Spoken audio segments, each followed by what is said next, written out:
Hey, how you all doing out there on the worldwide marvelous? Sister L here with you, yes, for the new moon in Cancer reading. So how's it been? Good? I'm feeling a little bit better. Okay, so I'm going to read what the moon in Cancer is from my app of Time Passages. Moon in Cancer, currently it's at 15 degrees and the new moon is at 20 degrees. The sun is currently at 20 degrees of Cancer and the moon is at 15 degrees. So the moon spends 2.5 days in each sign. With the moon in Cancer, a quiet and nurturing emotional nature manifests. Today, you and everyone around you are likely feeling extraordinarily receptive and sensitive. Moodiness could be the order of the day. You might feel the need to retreat into your nest rather than socialize. Emotional and family security takes an added significance today.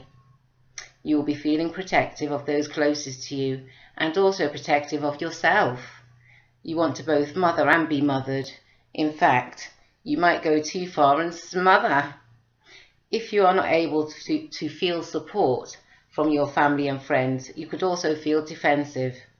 It helps to be aware that what you perceive as a personal affront might not be intended as such. This is a wonderful day to use your enhanced imagination and receptivity in a creative or enterprising manner. You are likely to feel a true connection to your soul. So, this is the vibration of the moon in Cancer, and we will be going into the new moon within a few hours, and the partial solar eclipse will be happening. So what else do we have?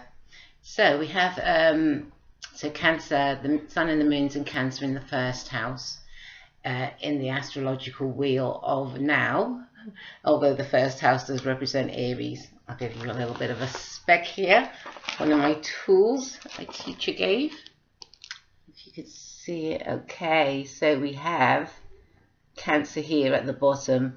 The fourth house represents our stability, and opposite we have Capricorn for the 10th house, represents our self, our striving, what we aim for. Okay, so this is representative of the chart. So as you can see, Aries starts the first house here on the left of me. Okay, so right now Cancer is in the first house of the sun signs and the moon sign that we're going into. So across the sky from Cancer right now, the opposite of Cancer is Capricorn. We have Saturn in Capricorn right about now. That's at 4 degrees, so it's not really within the orb. But what is within the orb is Pluto. Pluto's in Capricorn right now. Pluto's retrograde. Pluto's like our deepest self, our inners, our I think it's our great power actually and precision. It rules Scorpio, and so it's about regeneration also. Okay, so let's read what Pluto in Capricorn is. So this will be opposing the moon that I just read, the moon in Cancer. Okay, so Pluto is the planet of transformation, regeneration and power, and spends anywhere from 12 to 30 years in each sign. With Pluto in Capricorn, there will be extreme changes in government institutions and one's own attitude to long-held traditions and rules of society, business and personal goals. So all these things will be changing, business and personal goals, our attitudes towards that and our direction towards that. There could be an increase in ambition on a personal level and a resounding ability to persevere through the most difficult of obstacles. This is the time to become the ultimate authority of one's personal power. So again, it's directing and reflecting us back to Cancer. Cancer is one's own personal emotions, and Scorpio's is other people's emotions plus our own. Okay, so these are activities that are happening in the sky right now, and once the moon joins them, there will be some oppositions happening at that time. So we may feel those vibrations within ourselves. So let's put a soul journey card for each of the 12 signs, starting with Cancer, since it's Cancer's new moon. Cancer's newness. Things will be eclipsed out of all our areas where Cancer lies in our house. And the top of the deck for the Soul Journey Traveller cards was transformation. A fresh new way of living emerges. So I'll pull this card for all of us for this new moon in Cancer eclipse. Okay. So let's start with Cancer. Cancer, you have the first house of transformation. And so this is all about your individual aspects, what you like and dislike individually, and you'll be transforming anything within that area. So let's see what card we have for Cancer for this new moon, for the newness that will be coming in. And we have traveling lightly, simplify your life. I feel with this card, when we're ready to go on a new journey, a new expression of ourselves, and eclipsing out of the old also, then we can see our ways forward. But we can't see our way forward when we're carrying a lot of baggage or a lot of heavy stuff. And with Pluto opposing us, it's showing in us all our heavy stuff, all our underneath stuff. And so to be in authority of our own power, like we've just talked about, it will be a great thing to travel lightly into this new time for you Cancerians there in the first house. And I hope you have a good time with that. Okay, so now we have Gemini. Gemini, you have the second house for this new moon eclipse. And the card flipped over for you is View from Above. Get to the big picture. It was in the reverse, however, it's turned over. So that's for you, Gemini, there in the second house. So there may be a revolution in your finances, in your values, how you see yourself, in your self-image. Okay. Keep them values up there, Gemini. That's right, in your second house, Taurus, Taurus. You have the third house of information and, oops, okay, there we go. Let's see. Oh, in the flow. Everything is smooth sailing. Exactly. There you go, Taurians. Just how we like it. Smooth sailing through the eclipses. Keeping grounded, yet flexible at the same time. The third house is very mutable. Likes to get about physically and mentally. Okay, and for you, Aries, for this new moon, you have the fourth house. So things will be concentrated around your home. Okay, even your body. Our bodies can be considered the fourth house. And it says, narrow pathway, tread thoughtfully.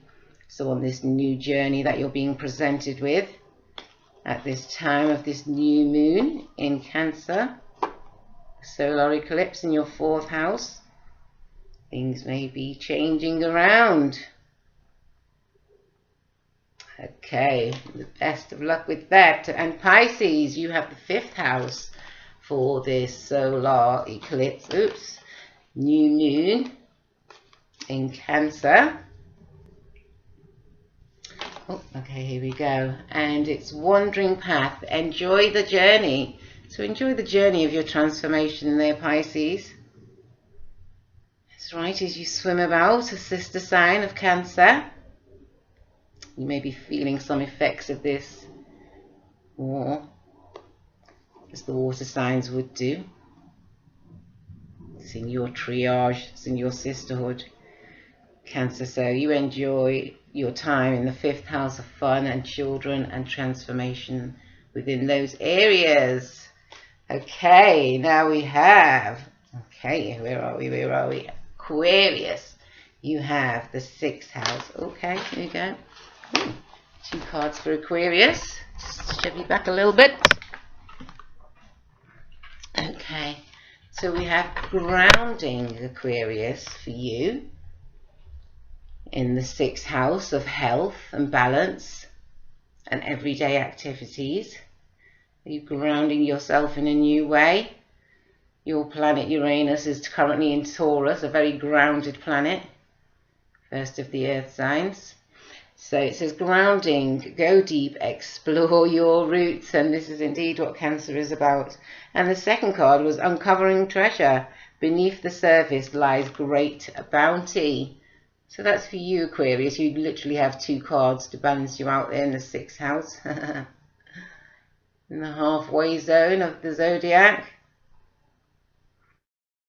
So you get some new routines in place, and good for you. Okay.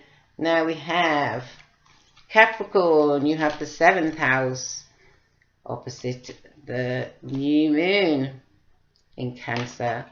Okay, for you Capricorn, the 7th house is relationships of all kinds. And it says desert passage, trust there's a divine plan. So in the 7th house with one-to-one relationships, business partnerships, you could be coming to a newness, a new way of how you relate to people. And you also have Pluto there with you, doing some reconstruction and transformation to help you along this new moon, this new cycle path in our everyday lives. Okay, so that's for you Capricorn in the 7th house. Sagittarius, you have the 8th house. The 8th house of other people's resources and very close, intimate partnerships and relationships. And you get infinite abundance. Abundance is pouring into your life. So there you go. Sagittarius there in the 8th house might have been having a little difficult times there with the Jupiter, your ruling planet, being there in Scorpio, digging deep within us, digging deep and releasing gems and other things that we may not need, things that we need that we can hold on to, things that we may not need. So this is digging deep in the 8th house, and you'll be coming to a newness with that, and Jupiter's going direct, hooray! So now it's a bit more forward thinking and forward directions there with the 8th house for you, Sagittarius. Okay, and now we have Scorpio. You've got the 9th house of higher learning and what else do we have? And abundance. You have Jupiter in your sign right now, so now it's going forward. So I'm sure all the Scorpions are happy also. Okay, and it says reaching your destination. Your light is shining brightly. There you go, Scorpio. Indeed it is. Jupiter, the great benefic in your sign there. May have had a few things to dig up and transform. And now we're finally moving forward to a newness, a direction that we want to be heading. So you're reaching your destination in one point, ready for the newness. Okay, so we have Libra, you have the 10th house. Okay, and the 10th house is our high goals and aims, how we're seen outwardly, and it's valiant courage. Take action with passion. And there we go. Indeed, you can do that in the 10th house there of actual Capricorn, taking one's authority. And with the Sun and Moon being in Cancer, they're giving you the softness and the will to be going forward and keeping that valiant courage that you have, Libra, there in the 10th house, top of the chart. Okay, now we have Virgo, you're in the 11th house of groups and information. It can also be work. Wow, that was pretty quick. And it says wise leader, you are a beacon for others. So you'll be a beacon there in your newness. Whatever will be eclipsing out will just help you to shine brighter there, Virgo, in the 11th house of social contacts and global awareness. So that's for you. And Leo, you have the 12th house for this solar eclipse that we're having in Cancer. Okay, there you go. And you have impasse. Reflect and redirect your energy. So in the 12th house, we are coming to a culmination of the whole year that we've been through. And so this is the last new moon for you. You can look at your areas of self-transformation and self-transcendence. 12th house is a spiritual house of dreams, possibilities, endless possibilities. And that's for you, Leo. And the card for all of us on this beautiful Cancer eclipse. Yes, that's right. Our families are very important to us. Okay, and the card that's popped out. Let's see. Oh, wow. What else could it possibly be? A transformation, a fresh new way of living emerges. And indeed it does, people. So you all keep it together, keep it together. I'm sure we'll be back pretty soon. Okay, so you all have a great time with this transformational period in this new moon in Cancer. And thank you to my Cancerian friend for this beautiful gift that she sent to me. Beautiful pyramid with some lovely crystals in there. Keep me balanced and going forwards. Okay, very good. You all have a great one, okay? And I'll see you soon.